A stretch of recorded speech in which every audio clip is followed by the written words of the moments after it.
Night to the economy and the markets in China now striking back, hiking tariffs on U.S. goods arriving in China to 125%. And tonight here, American farmers worry that China will now turn elsewhere. President Trump saying Chinese President Xi is a good friend, and our Mary Bruce asking the White House today if they have a good relationship, why doesn't President Trump call President Xi and try to solve this? Here's Mary tonight.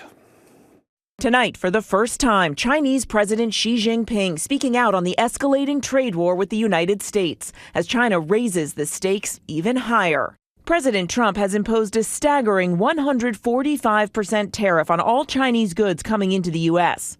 But tonight, the Chinese leader declaring China has never been afraid of any unreasonable suppression. China then raising its own tariffs on American products to a massive 125%, essentially saying that products made in America are no longer welcome. Xi's message to the U.S., there is no winner in the tariff war, and standing against the world, you will only isolate yourself. The president says he has a great relationship with Chinese President Xi. He's willing to speak with him directly.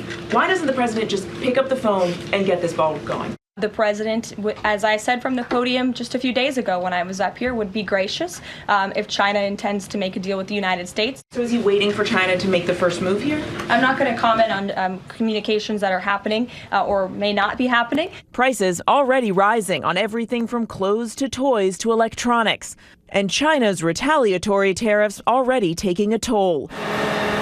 From Illinois to Ohio to Iowa, ABC News speaking with American farmers who rely on China to purchase their crops, like soybeans. China buys more American soybeans than any other country, paying U.S. farmers nearly $13 billion last year. Farmers like Chris Gould in Maple Park, Illinois, telling our Alex Perez he's bracing for a big hit. When we lose our biggest customer, that has a significant impact on us. In Williamsport, Ohio, Scott Metzger, a sixth-generation farmer, worries China will now get their soybeans from other countries. It could have long-term consequences that we may never gain back from it. And Dave Walton from Wilton, Iowa, warns when farmers suffer, all of rural America suffers too. In Iowa, ag is the basis of our entire economy of the state. So you take that kind of revenue out and it hurts everyone. Now, President Trump gave U.S. farmers a $23 billion bailout in his first term when China put tariffs on U.S. agriculture, and they're talking about possibly doing it again. U.S. taxpayers would have to pay for that, though. And it's not just farmers who are worried. We are seeing this trade war take a real toll on American consumer confidence, that number plunging down 11% just in the last month. David, it is now at its second lowest level on record. David. Mary Bruce live at the White House on a Friday night. Mary, thank you.